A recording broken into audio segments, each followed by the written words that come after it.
Je me souviens de mon premier assassinat. Tu ne peux pas imaginer que cet homme ne se relèvera plus. Il a du sang partout.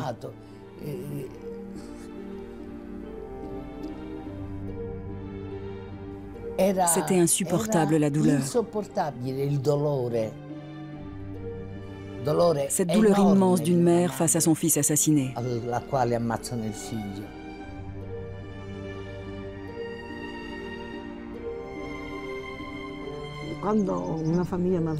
Dans une famille mafieuse, quand on tue le père, la mère dit au fils: quand tu seras grand, tu devras tuer les assassins de ton père.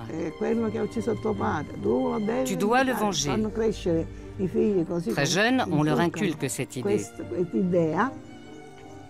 Alors le fils n'a pas le choix, il est obligé d'aller venger son père. Dans la mafia, quand le sang coule, les femmes ne sont jamais loin. Quand elles pleurent leur père, quand elles s'effondrent devant le cadavre de leur mari, quand elles hurlent leur douleur devant celui de leur fils, elles apparaissent comme les premières victimes de la mafia. Mais les cercueils à peine fermés, ce sont ces mêmes femmes qui ordonnent la vendetta, la vengeance par le sang.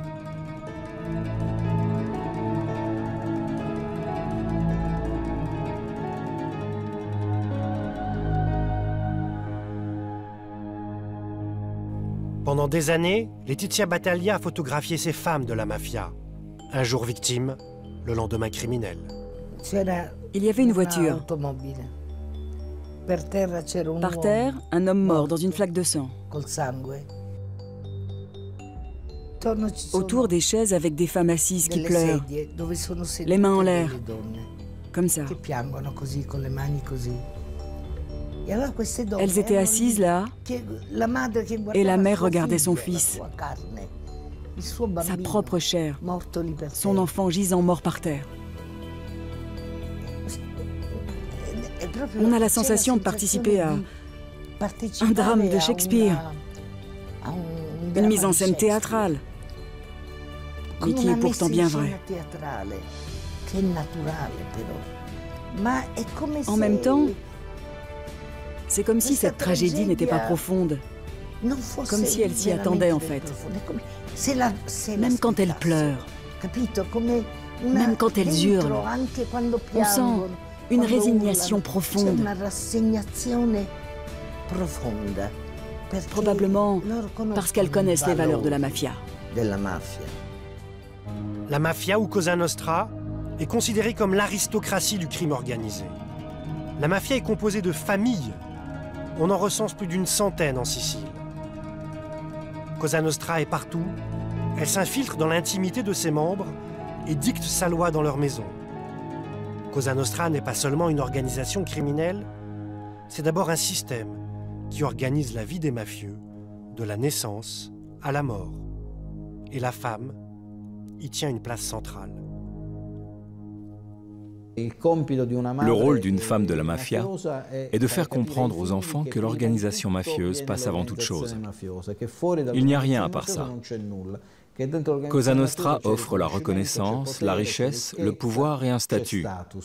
Donc le mieux qu'il puisse lui arriver, c'est de faire partie de l'organisation criminelle de Cosa Nostra. Corleone, un nom qui résonne dans le monde entier et qui sonne comme une malédiction, celle de la mafia. Corleone n'est pourtant qu'une petite ville de Sicile qui tente aujourd'hui d'oublier son passé.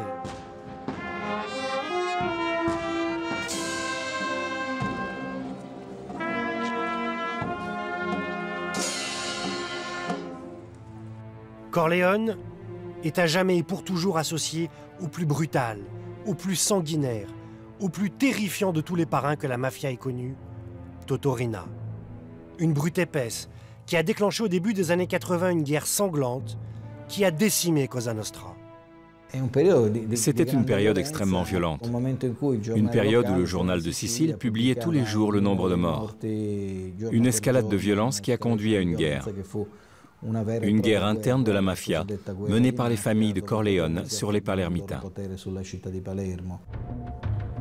Totorina, le Corléonais, a déclaré la guerre au parrain de Palerme afin de s'emparer du pouvoir au sein de la Cupola, l'état-major de Cosa Nostra. Avec Totorina, pas de demi-mesure. On se prosterne ou on finit dans le coffre d'une voiture. En moins de 2 ans, la police a ramassé plus de 800 cadavres sur les trottoirs de Palerme. Ceux-là, au moins, ont eu la chance d'être retrouvés. Car 900 autres hommes d'honneur, comme les mafieux se nomment entre eux, ont tout simplement disparu. Les Corléonais étaient environ 70. Ils ont eu 0 mort et 0 blessé. On parle d'une guerre de mafia. On devrait plutôt parler d'une épuration ethnique d'une entière génération de mafieux. Dans ces années-là, Corleone était la capitale de la mafia. Les chefs étaient toujours en cavale, mais on ressentait leur présence. En parallèle, les hommes de Totorina ont mené une attaque sans précédent contre l'État italien.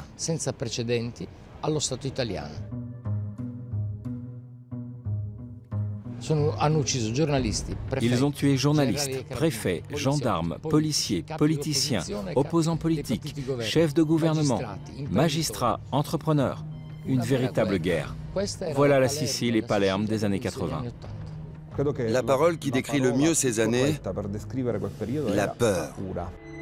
Et derrière toute cette violence, une femme, la femme de Totorina, Ninetta Bagarella, une institutrice discrète, une beauté vénéneuse, considérée aujourd'hui comme l'âme damnée de son mari. Une légende urbaine, pas si urbaine que ça à vrai dire, dit que ce n'est pas Totorina qui était le chef de la mafia, mais plutôt sa femme, Ninetta, l'institutrice comme on l'appelait, car c'était une maîtresse d'école. Ninetta Bagarella, sa meilleure conseillère. Totorina faisait tout ce que lui dictait sa femme. Ninetta Bagarella est née et a grandi à Corleone dans une famille mafieuse. Son père était mafieux, son frère Leoluca, un tueur. Il a entre autres été accusé d'avoir assassiné un gamin de 12 ans, qu'il a ensuite plongé dans une baignoire remplie d'acide. C'est ce frère délicat qui va un jour présenter à sa sœur un certain Totorina, un jeune boss de la mafia promis à un brillant avenir. Il a 14 ans de plus qu'elle, le coup de foudre est immédiat. Cette love story, Ninetta va la raconter dans la seule interview qu'elle n'ait jamais donnée à la presse. C'était en 1971. Elle raconte qu'elle était tombée amoureuse de Totorina à l'âge de 12 ans. Il avait déjà été accusé d'homicide. Il était déjà membre de la mafia.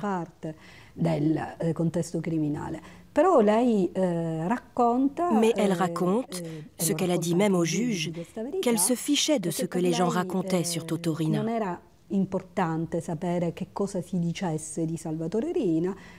était une femme et elle était tombée amoureuse de cet homme. Et le cœur a ses raisons que la raison ignore. Non seulement elle est la femme de Totorina, mais c'est aussi la sœur de Leoluca Bagarella, un autre chef mafieux très important. Une femme qui a donc vécu toute sa vie au cœur de l'organisation mafieuse. Mais c'est aussi une femme assez cultivée. Elle est institutrice au début des années 50 quand elle commence son histoire avec Rina. Ce n'est donc pas une paysanne illettrée comme on pourrait s'y attendre. Ninetta Bagarella, une créature très méprisante, très arrogante.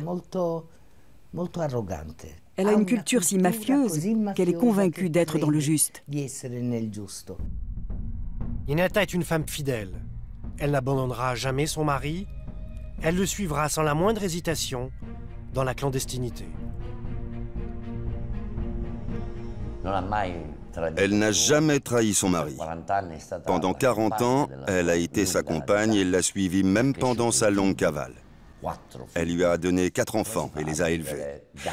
Comment on fait pour vivre en cavale pendant 40 ans avec toute une famille? Seule une femme de caractère a pu faire une chose pareille. En 1993, Totorina, l'ennemi public numéro 1, est arrêté avec sa famille dans la banlieue de Palerme.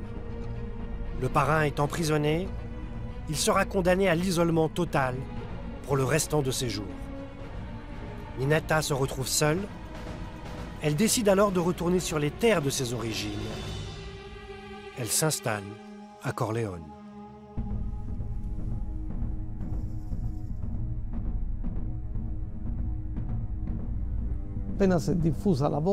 Quand on a su qu'elle allait rentrer, tous les médias italiens et du monde entier ont débarqué à Corleone.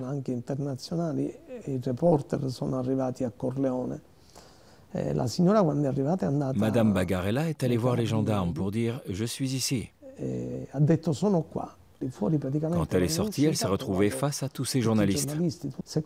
Alors elle s'est recouvert le visage et elle est sortie.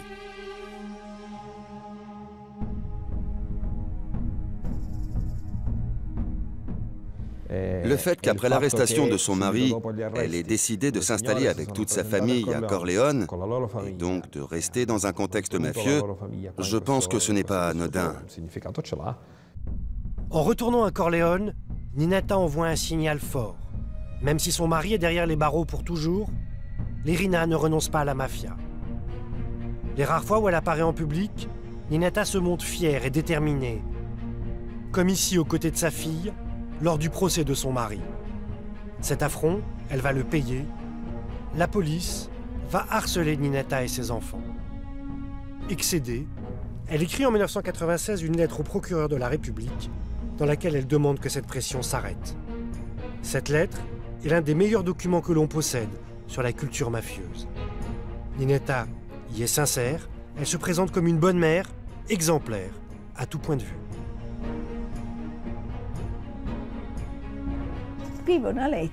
Elle a écrit une lettre dans laquelle elle écrit qu'elle a éduqué ses enfants dans le respect des vraies institutions.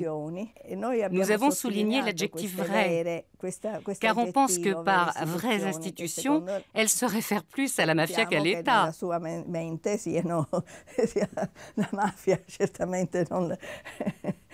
Elle revendique l'éducation qu'elle a donnée à ses enfants.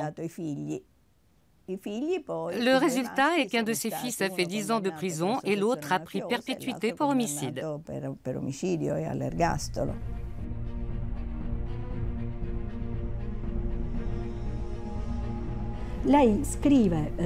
Dans cette lettre qu'elle a écrite, elle défend ses fils, en particulier son fils Giovanni. Elle dit « Mes fils n'ont qu'un seul péché, celui d'avoir voulu respecter le 4e commandement qui dit « Honore le père et la mère ». C'est une mauvaise mère. Une mauvaise mère. C'est une mère qui n'a pas protégé ses enfants et qui est toujours restée dans cette culture mafieuse. Aujourd'hui, Ninetta Bagarella mène une vie tranquille à Corleone. C'est une femme discrète et pieuse, comme le veut la tradition mafieuse. On la croise à la messe tous les jours, on la salue, timidement. Ninetta a sa maison dans le centre du village. Et elle est respectée par tout le monde. Voici un document unique, une vidéo filmée par Pino Magnacchi en 2008. Ninetta Bagarella marie une de ses filles dans une église de Corleone, à la vue de tous. Une cérémonie toute simple, au bras de la mariée, son frère Giuseppe, tout juste sorti de prison. On sourit même à la caméra.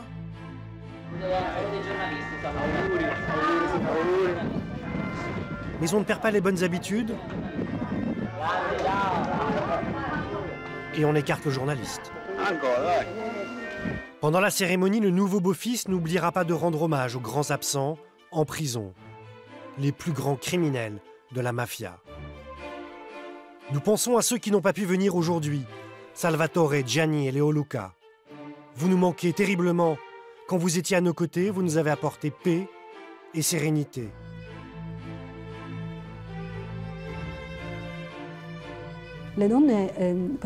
Les femmes pendant très longtemps, et Ninetta a été parfaite dans ce rôle,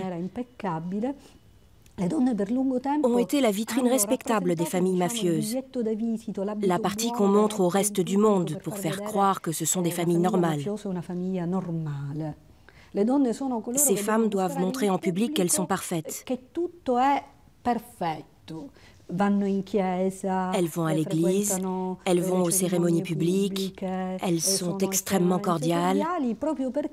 Comme ça, les gens se disent « Comment une femme si bien a-t-elle pu se marier avec un homme aussi sanguinaire ?» Ninetta a réussi l'exploit d'avoir échappé toute sa vie à la justice, alors que le bilan des Corleone est le plus sanglant de l'histoire du crime. Avec son brushing impeccable et son allure de maîtresse d'école, cette femme garde en elle le secret du trésor des Corleone. Des centaines de millions d'euros que la justice italienne cherche toujours. Ces femmes de mafieux sont vraiment étranges. Si on réfléchit un instant, dans la mafia, les hommes sont rarement à la maison, passent peu de temps avec les enfants. Soit ils sont en cavale, soit ils sont en prison. Bref, ils passent peu de temps avec leurs enfants. Alors, qui est-ce qui transmet cette culture mafieuse? Le père qui n'est jamais là? Les dépositaires du crime originel, ce sont les femmes. Ces femmes qui créent dans l'imaginaire des enfants ces hommes extraordinaires, incroyables.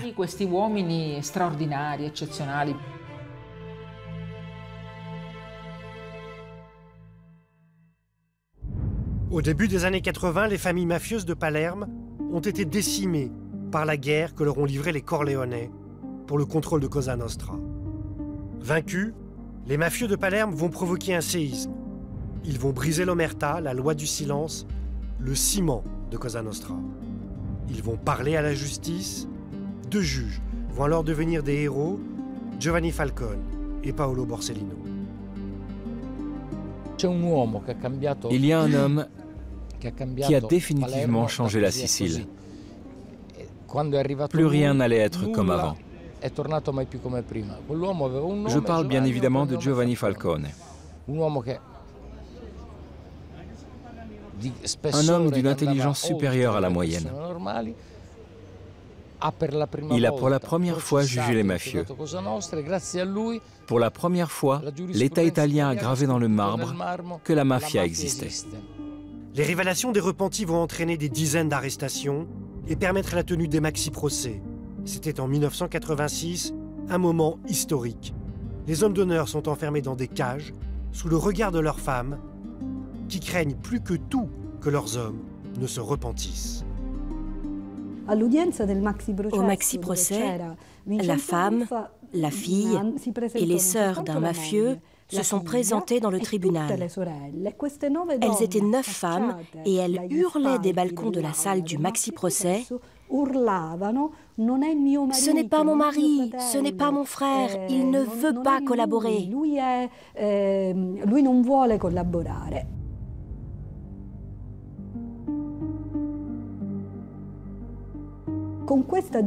Pendant cette scène d'hystérie, elle regarde les mafieux qui sont enfermés derrière les barreaux et elle leur envoie ainsi un message fort.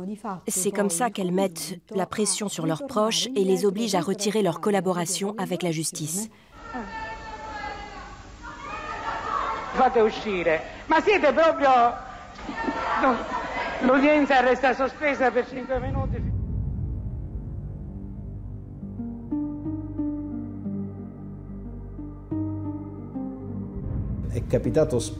Ça arrive régulièrement que des mafieux qu'on a arrêtés et qui hésitent à collaborer avec l'État prennent une décision après avoir revu leur femme.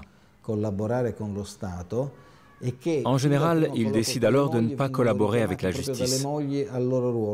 Car même s'ils risquent la perpétuité, leurs femmes préfèrent qu'ils restent des mafieux.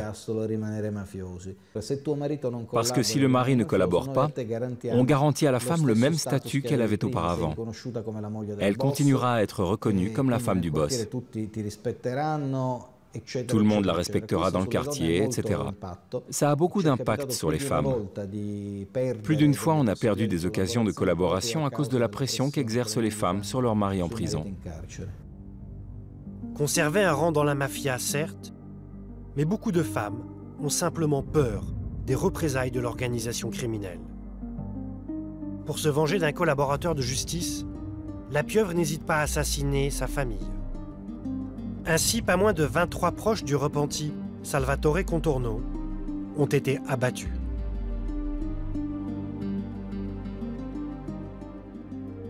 Peu de femmes ont collaboré avec la justice.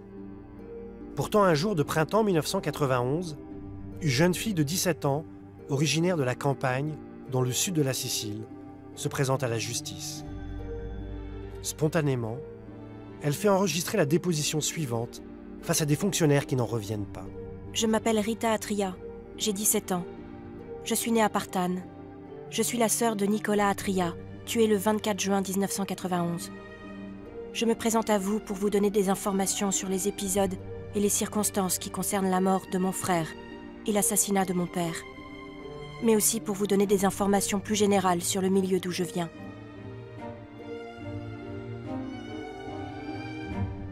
À l'époque jeune magistrate, Alessandra Camassa va recueillir les dépositions de Rita. Elle venait donner des informations très précises de l'intérieur sur le fonctionnement de la mafia. C'était une période particulièrement dangereuse. À cette époque, il y avait un assassinat toutes les 2 ou 3 semaines à Partane. C'était une situation très difficile et elle allait collaborer dans ce contexte. On était très inquiets. À Partane, depuis des années, 2 familles mafieuses se battent pour prendre le pouvoir. Elles se livrent une guerre sanglante. Vito Atria, le père de Rita, faisait partie d'un des 2 clans.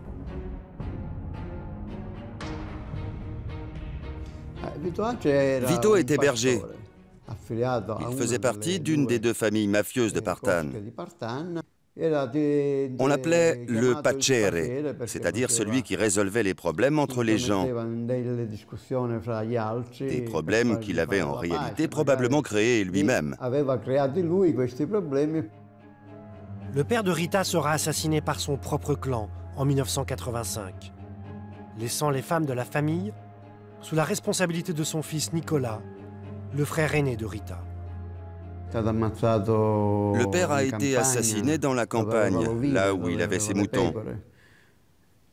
Il a été assassiné par ses propres hommes, ses amis. Le fils, dans la douleur, a juré qu'il allait se venger. Mais la vendetta n'aura jamais lieu. Nicolas, le frère de Rita, sera assassiné à son tour avant d'avoir pu venger son père. Il est abattu sous les yeux de sa femme. Il avait remplacé le père dans le clan. Il cherchait à se venger, mais le problème, c'est que les assassins de son père étaient dans son propre clan, ceux à qui il demandait justement de l'aide. Alors ils l'ont assassiné, avec ses propres armes. Rita a perdu son père et son frère. Il ne reste que des femmes à la maison, il n'y a plus d'hommes pour se venger des traîtres. C'est à ce moment-là que la jeune femme prend la décision impensable dans ces familles imbibées de culture mafieuse. Elle se rend au tribunal pour y faire sa fameuse déposition. Quand elle a pris la décision de collaborer, ce n'était pas pour des raisons de justice. Mais parce qu'elle savait qu'une fille, à son époque, n'aurait jamais pu venger la mort de son frère et de son père, comme aurait pu le faire un homme de la mafia, c'est-à-dire avec les armes. Elle avait compris que la seule vengeance qu'elle pouvait obtenir, c'était celle de la justice. Elle voulait que les assassins de son père et de son frère soient arrêtés et condamnés pour leurs crimes. Au départ, Rita est très méfiante envers la justice. Mais un homme saura la convaincre et la rassurer. Il s'agit du célèbre juge Borsellino, ce magistrat antimafia qui, avec Giovanni Falcone, a percé les secrets de Cosa Nostra. Borsellino est un croisé de l'antimafia, une figure respectée et redoutée de tous. Il va pourtant suivre l'enquête de Rita de très près. Et très vite, une grande complicité s'instaure entre le magistrat incorruptible et la jeune rebelle mafieuse. Elle a tout de suite vu en Borsellino le héros gentil. Et elle avait raison. C'était une fille très sensible. Alors elle a tout de suite senti qu'il avait des qualités humaines hors du commun, surtout avec les jeunes. Disons qu'il était de nature très paternelle. Mon père a été tué par la mafia. Mon frère a été tué par la mafia. Je ne veux plus que d'autres pères ou frères soient tués. Alors, tant que vous resterez à mes côtés, je n'aurai pas peur de parler. Elle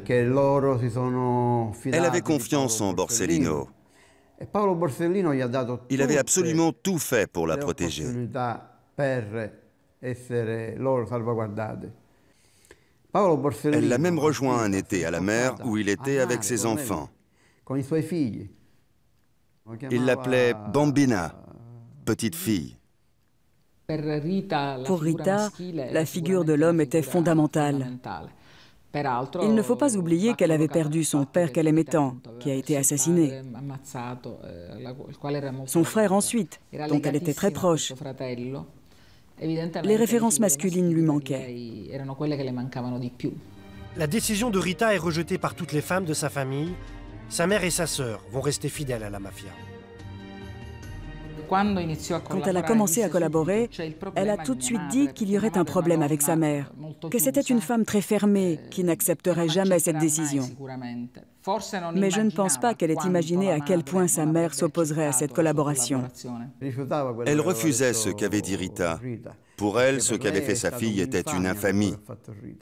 Le terme utilisé par les familles mafieuses pour parler des collaborateurs de justice, c'est le terme « infâme », car ils trahissent l'organisation.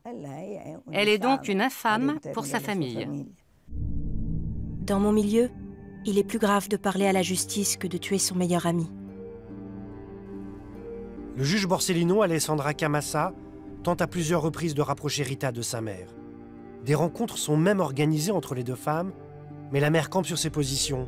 On ne trahit pas la mafia.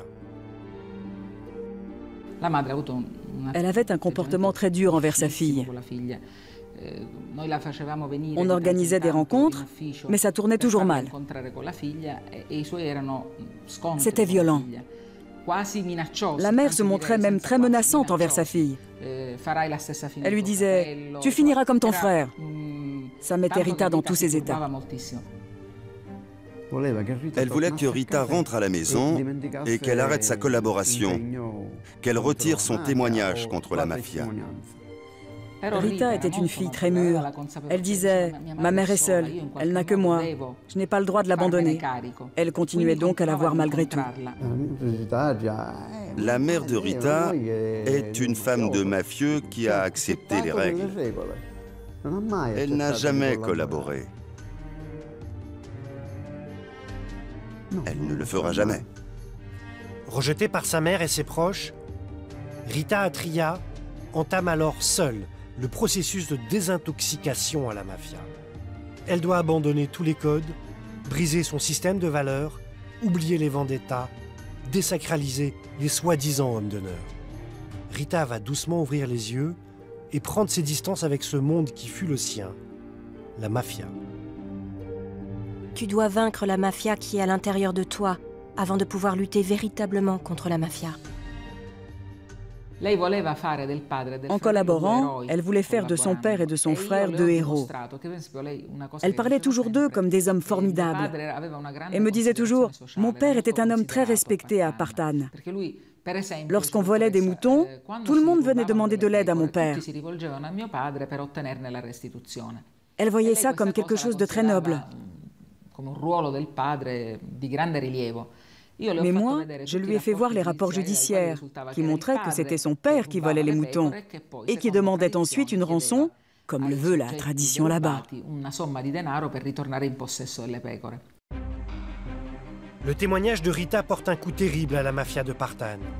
Les arrestations s'enchaînent. 43 hommes d'honneur sont interpellés sous l'œil des caméras. Ils seront condamnés à de lourdes peines de prison. Rita a fait même tomber le maire de la ville. Mais comme tous ceux qui collaborent avec la justice, la jeune femme doit quitter la Sicile et refaire sa vie ailleurs, sous une nouvelle identité.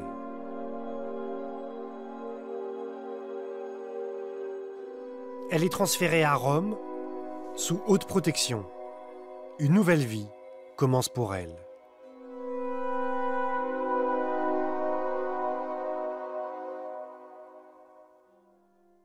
Quelques mois plus tard, le 23 mai 1992, la mafia frappe avec une violence inouïe. Les hommes de Toto Riina font sauter leur plus grand ennemi, le juge Giovanni Falcone. Il est pulvérisé avec sa femme et ses 3 hommes d'escorte sur cette autoroute qui les menait à Palerme. À 17h58, la voiture de Falcone saute en l'air sur l'autoroute, avec ses agents d'escorte, des garçons formidables. Au même instant, à l'Institut sismologique de Erice, on enregistre un phénomène sismique. Ce n'était pas un tremblement de terre, mais 500 kilos d'explosifs qui ont fait sauter une autoroute et tuer un homme qui faisait peur.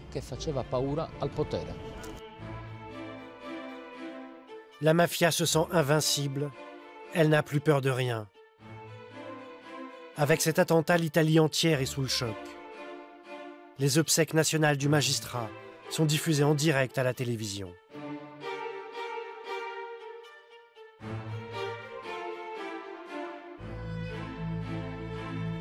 Falcone mort, la relève est assurée par son collègue, Paolo Borsellino, le juge qui s'occupe de Rita Atria. Désormais, c'est lui qui porte tous les espoirs de la lutte contre la mafia. Mais il sait qu'il est le prochain sur la liste. Ce n'est plus qu'une question de temps. 57 jours seulement après la déflagration qui a emporté le juge Falcone, une bombe explose à nouveau au cœur de Palerme. Paolo Borsellino est pulvérisé à son tour avec ses 5 hommes d'escorte. Avec cet attentat, la mafia semble avoir définitivement gagné la partie. Alessandra Camassa est chez elle lorsqu'elle reçoit un appel téléphonique. Un attentat contre Borsellino? Ça me semblait impossible. Si peu de temps après la mort de Falcone. Une voiture piégée a été garée devant le domicile de la mère du magistrat, à qui il rend visite ce jour-là. La déflagration est retentissante. On compte des dizaines de blessés, 6 maisons sont incendiées et 51 voitures sont en flammes. Après plusieurs coups de fil, j'ai eu la confirmation. Et là, je ne sais pas ce que j'ai ressenti. Une tragédie après l'autre. Un sentiment d'insécurité, de fragilité et de peur aussi. Je ne me sentais pas bien du tout. Le lendemain matin, j'ai allumé ma télé et là, il y avait un magistrat qui disait « Tout est fini ». Et moi, j'ai crié « Non, ne dis pas ça, ne dis pas ça !» C'était un message négatif qu'on envoyait à la population. Ça veut dire que la mafia a gagné? Non. Comment va-t-on mener les enquêtes maintenant? On va déclarer l'état de guerre? Nous ne comprenions pas ce qui allait se passer. La police ne savait plus quoi faire, tout le monde était en panique. On avait la sensation que la démocratie était en train de s'effondrer. Voilà comment on a vécu cet été, un été horrible. Les mafieux de Corleone avaient dépassé la limite de la décence humaine.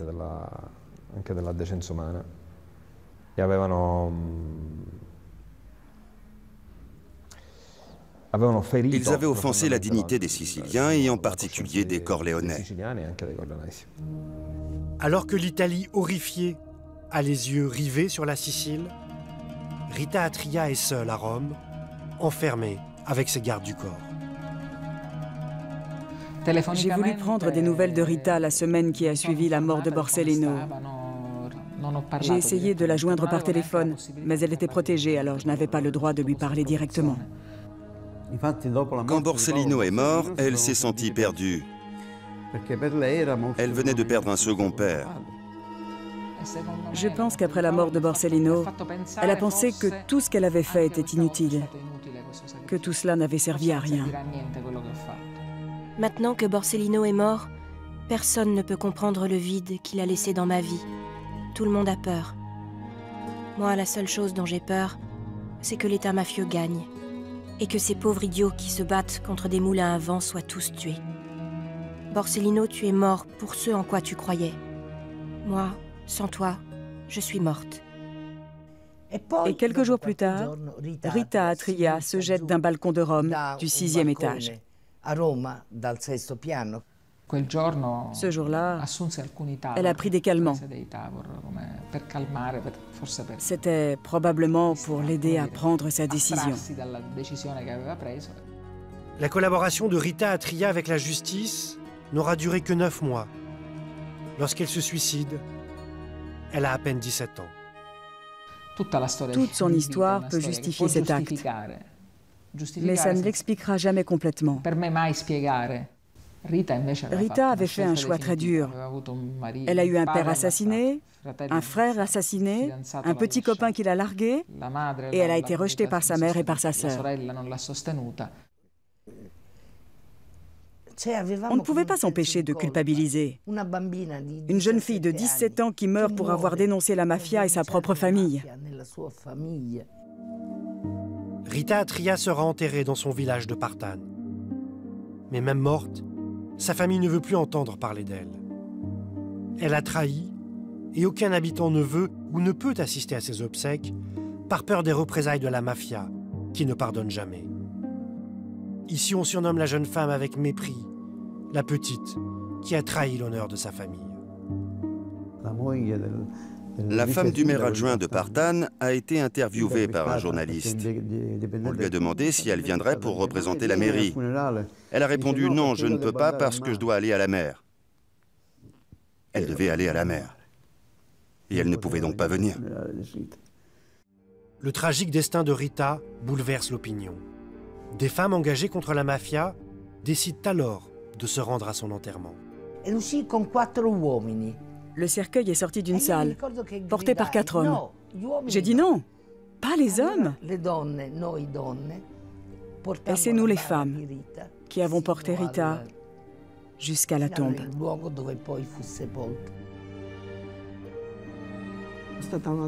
Je suis une des femmes qui a porté le cercueil. La mère de Rita n'était pas là. Il y avait juste la sœur qui marchait derrière moi. Elle était accompagnée de son mari. Son mari, je l'entendais dire, cette mort, elle l'a cherchée, elle l'a cherchée. C'était très douloureux, très triste. Il y avait ce cercueil, si pauvre, quelconque. Les mafieux en ont des beaux, en bois magnifiques.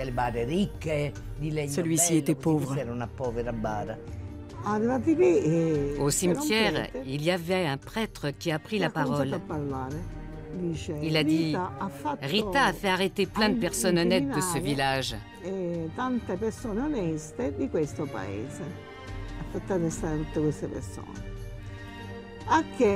Alors, nous lui avons tourné le dos en signe de protestation.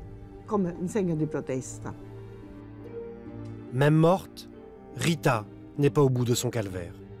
Quelques semaines après son enterrement, sa mère se rend sur sa tombe. Mais elle ne va pas se recueillir. En guise de bouquet de fleurs, elle tient un marteau. Puis il y a eu cette tragédie. La mère de Rita est allée profaner la tombe de sa fille à coups de marteau. Con martello inavvertitamente ha rotto il libro che non voleva che si doveva mettere la fotografia. Veramente noi non abbiamo visto niente. Sul libro non c'era scritto, non è che c'era una cosa difficile. C'era scritto la data di nascita e la data di morte di Rita Atria. E più c'era scritto poi la verità vive. La mère de Rita sera condamnée pour avoir profané la tombe de sa fille. Mais curieusement, elle va demander à ce qu'elle soit déterrée pour la faire enterrer aux côtés de son père, assassiné par la mafia quelques années plus tôt. Elle voulait que sa fille soit avec son père, ce qu'elle a fini par obtenir. Aujourd'hui, il y a une photo de Rita, mais on ne la reconnaît pas. Il n'y a pas son nom. Elle est anonyme, une photo anonyme. On lui a demandé plein de fois pourquoi il n'y avait pas le nom de Rita. Elle a toujours répondu « Je sais que c'est ma fille, pas besoin d'avoir par écrit qu'elle s'appelle Rita Atria ». La mère de Rita a retiré toute dignité à sa fille en refusant de graver son nom sur la pierre tombale. Mais elle a en même temps voulu que cette fille qu'elle a reniée repose aux côtés de son père. C'est une grande tragédie. Chez nous, ce genre de choses n'arrive pas. Mais dans ces villages, dans ces trous, où tout est si compliqué, où règne la mafia, en l'absence d'État, les gens vivent comme ça, maudits. La mère de Rita vit encore aujourd'hui à Partane. Elle n'a jamais eu de problème avec la mafia, car elle n'a jamais, durant toutes ces années, honoré la mémoire de sa fille. Une infâme. Dans les mois qui suivent la mort de Giovanni Falcone, Paolo Borsellino, Rita Atria et tant d'autres, l'État italien prend enfin conscience de la puissance destructrice de la mafia. L'état de guerre est déclaré, l'armée débarque en Sicile, terre infidèle. Malheureusement, nous avons vécu une situation terrible. Le 19 juillet 92, après l'attentat de Borsellino, nous avons eu l'armée dans les rues. En Europe, ce n'est pas chose courante d'avoir l'armée qui maintient l'ordre dans les villes. À partir de 1992, et pour la première fois depuis 150 ans, l'État va maintenir une pression constante dans la lutte contre la mafia et va arrêter de nombreux chefs mafieux. Alors qui reste-t-il dans les villages? Qui reste-t-il dans les familles mafieuses? Les femmes. Partinico, une petite ville à 40 km de Palerme. Ici règne le clan mafieux des Vitale. C'est l'une des familles les plus violentes de la mafia. Trafic de drogue, détournement de marchés publics, raquettes, extorsion, aucun secteur d'activité n'échappe aux Vitale. Pino Magnacci est journaliste à Partinico. Il dénonce depuis 15 ans les crimes du clan mafieux. Partinico ressemblait à Beyrouth. On y brûlait les voitures de ceux qui ne payaient pas la raquette. Les entreprises qui ne se soumettaient pas et ne payaient pas l'impôt mafieux ne pouvaient plus travailler. C'était une terre dévastée par le pouvoir mafieux. Le 15 avril 1998, la justice porte un coup fatal au clan. Vito Vitale, le parrain de Partinico, un fidèle allié de Totorina, est arrêté et transféré en prison. Sur le trottoir, c'est l'émeute. Des femmes hurlent leur colère. Parmi elles, Giusy Vitale, la sœur du parrain. Nous sommes allés avec toute la famille devant le commissariat de police de Palerme. Quand il est sorti pour le transfert en prison, nous avons commencé à hurler, à donner des coups de pied, des coups de poing aux policiers et aux gens qui applaudissaient. On a foutu le bordel. Cette femme va à son tour marquer l'histoire de Cosa Nostra.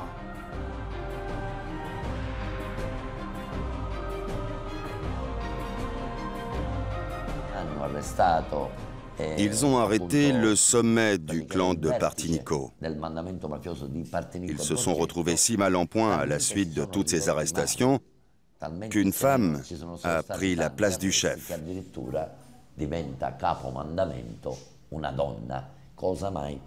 Une première dans une région aussi dangereuse que Partinico. La sœur Giusy Vitale prend la place de ses frères.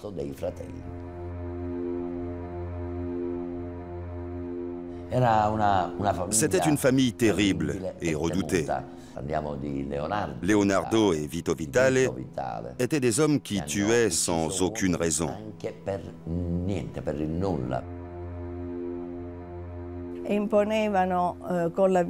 Et la famille n'échappait pas à la violence de ces hommes.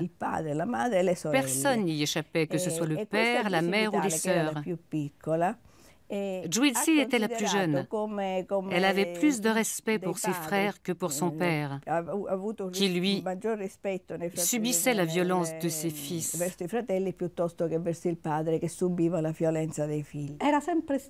Elle a toujours été considérée par ses frères comme une personne de confiance.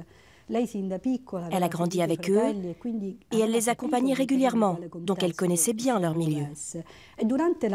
Pendant la cavale de ses frères, c'est elle qui passait déjà les messages. Vito et Leonardo Vitale ont longtemps vécu en cavale pour échapper à la police. C'est au cours de cette période que Giusi va s'imposer et se rendre indispensable auprès de ses frères. Elle va gagner leur respect, mais aussi celui des autres hommes d'honneur. Et à Partinico, tout le monde sait qui elle est en réalité. On la voyait dans les rues, elle entrait dans les magasins, elle achetait. Enfin, non, plutôt elle choisissait ce qu'elle voulait pour sa famille, ses enfants. Et en sortant, elle passait par la caisse et disait « Je suis Giusi Vitale ». Et ça suffisait en général pour ne pas avoir à payer. Elle avait l'arrogance des Vitale et de la famille qui commande. C'est une femme très forte, très déterminée et très consciente de son rôle. C'est aussi une femme qui peut être assez gaie. Elle tient à paraître sympathique. Si on imagine le stéréotype de la femme de mafia, vêtue de noir, introvertie et fermée, Giusi Vitale en est très loin. On l'appelait le boss en jupe, même si elle ne portait pas de jupe, mais plutôt des jeans. Giusi est une jeune femme de son époque et elle n'a que 26 ans quand ses frères, du fond de leur cellule, la nomment capomandamento, c'est-à-dire chef de la région de Partinico. Le capomandamento, c'est celui qui gère toute une région. Il doit maintenir l'ordre et tuer si nécessaire. Aucun homicide ne peut être commis dans sa région sans son autorisation.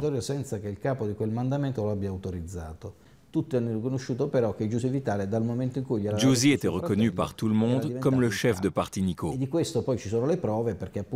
Et nous avons les preuves que dans la région, elle a géré le trafic de drogue, les assassinats et le racket au même titre que l'aurait fait un homme. D'un côté, Giusi dialogue et rencontre les autres chefs mafieux. Mais de l'autre côté, elle raconte qu'elle n'avait pas le droit de se rendre seule aux réunions des chefs. Ce n'était pas bien vu qu'une femme seule aille dans ces réunions où il n'y avait que des hommes. Elle devait alors se faire accompagner par un membre de sa famille pour préserver son honneur. Donc, une femme peut ordonner un assassinat, ça ne pose pas de problème, mais elle n'a pas le droit de faire douter de son honneur de femme. Et elle doit donc être accompagnée par un homme de sa famille dans les réunions. La nomination de Giusi Vitale est un fait inédit dans les annales de la mafia. Du jamais vu. Pour la première fois, une femme est nommée chef, qui plus est un chef qui n'a jamais été initié par le rituel mafieux. Giusi Vitale n'a pas été officiellement affiliée, car elle n'a pas fait le serment qui marque l'entrée des nouveaux membres de la mafia. Elle n'a pas prononcé la phrase « Que ma chair brûle comme cette sainte, si un jour je trahis Cosa Nostra ».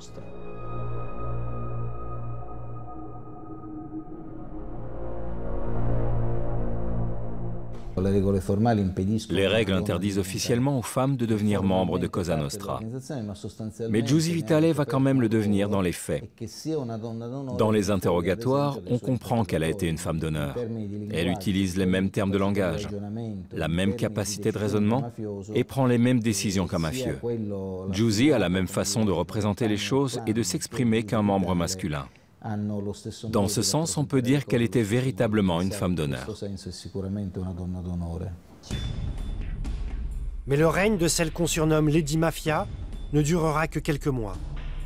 Le 24 juin 1998, elle est arrêtée à son tour. Pendant la première phase de détention, elle se comporte comme un homme.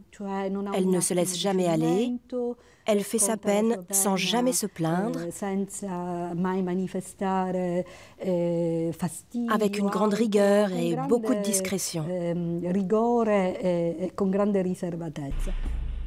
Giusy purge une peine de 4 ans de prison sans broncher.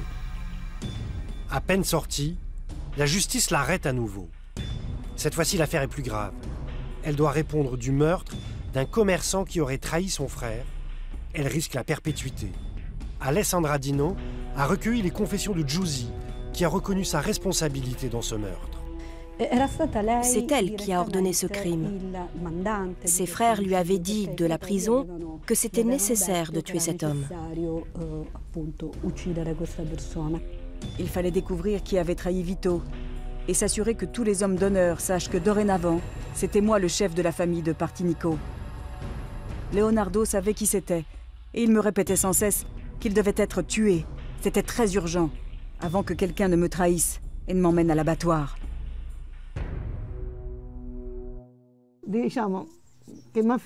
Quand un mafieux tue, c'est un peu comme un boucher qui tue un agneau.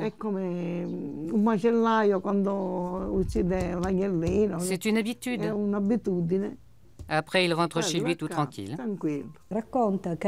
Elle m'a raconté que pendant que l'assassinat se déroulait, elle était allée dîner dans une pizzeria avec ses enfants pour avoir un alibi et surtout ne pas être impliquée dans l'enquête.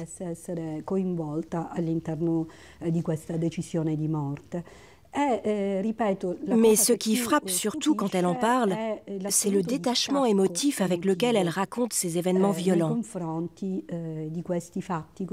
Car selon elle, si elle ne l'avait pas fait, c'est elle qui aurait été tuée.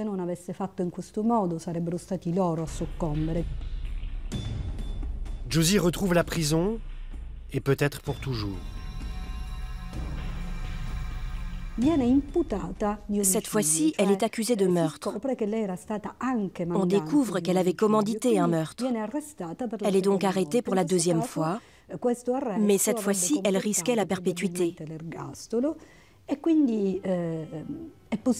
Je pense qu'elle a pesé sa décision et qu'elle a décidé à ce moment-là de collaborer avec la justice. C'est en mars 2005 que Giusy commence à collaborer et elle décide de ne rien cacher des secrets de la mafia. En prison, j'ai appris à être libre. Mes pensées m'appartenaient à nouveau. Le temps m'appartenait. Je m'appartenais. Je voulais vivre pour moi et pour mes enfants. Ça n'allait pas être facile, mais j'avais 33 ans et je pouvais recommencer à zéro. Giusy recommence sa nouvelle vie seule avec ses enfants. Mais pour sa famille, elle est désormais devenue une infâme. Quelle douleur de lire dans les journaux que même ma mère m'avait répudiée, qu'elle racontait partout qu'elle avait décoré toute la maison de noir, couleur du deuil, qu'elle n'est aujourd'hui que la mère de mes frères. Giusy a aujourd'hui 40 ans. Elle vit avec ses enfants sous le programme de protection des témoins.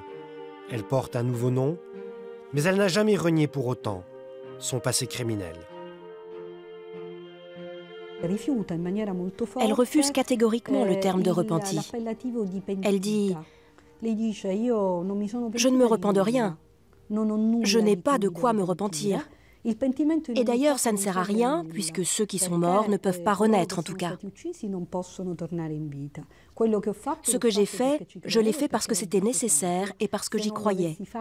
Si je ne l'avais pas fait, c'est eux qui m'auraient tué. Se repentir n'a du sens que pour l'avenir.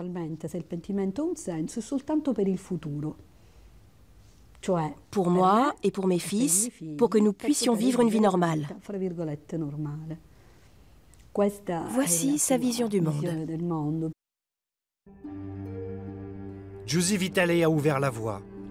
Elles sont aujourd'hui nombreuses à occuper des postes de responsabilité au sein de la mafia.